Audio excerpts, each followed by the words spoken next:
So if you're running late for work, you can either, and yellow light comes up. Who would run the yellow light and risk getting a ticket and maybe getting in an accident? Who, okay, so, alrighty, and who in this room would be like, you know what, no, I'm gonna stop, I'm gonna take a little break, and I'm gonna wait, and it's okay if I'm a little late for work. Who would do that, right? Yeah! Yeah. So, this brings us to the idea of risk propensity. So, there's individual differences in how likely and how unlikely some individuals are to take risks. We all have these different tendencies and preferences. So how do we measure risk propensity? So generally, typically, there's these very abstract games, for example, the Iowa gambling task and balloon analog risk task, where you're told to, for example, the balloon task, like pump a balloon and maybe it'll pop, and the bigger it gets, the more money you get. But however, I won't go into these because of time purposes. If you're interested, ask me or read the slides. But the problem with these is that these games are very abstract. And that is hard to then simulate a real-life situation if you're just in this 2D world playing with this fake balloon to get money that you don't actually get.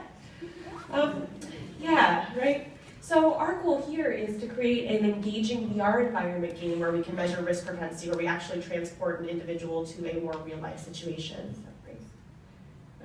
So introducing Shima. So in this game, you are a photographer, and you are told to go into this new world and document these new interesting creatures. So, however, these creatures, if you get too close to these creatures, they might attack you. But if you get closer to them, you get more money and more points.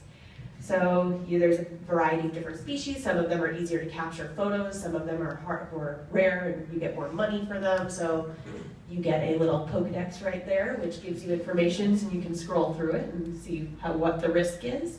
And you can then take a picture of it, and you have a certain amount of pictures, and if it attacks it, you get no money from the company that's paying you to take these photographs. And yeah, so what's the big deal? Why do we care what type of individuals would do if they approach these different animals? What does this mean? Why is this important? Why do I care? So first of all, this is just a new, fun, engaging measure of risk propensity that would really help the literature out. This is my research area. It would really help. And second of all, it can help us determine what factors play into risk-taking. So you can imagine that if you take too many risks, you could have some problems in your life financially, could become an addict, et cetera, et cetera. But also, if you take too few risks, if you have anxiety, that could also be very detrimental towards your life. So this can help us really determine what goes into these factors and potentially help us with coming up with different training measures as well.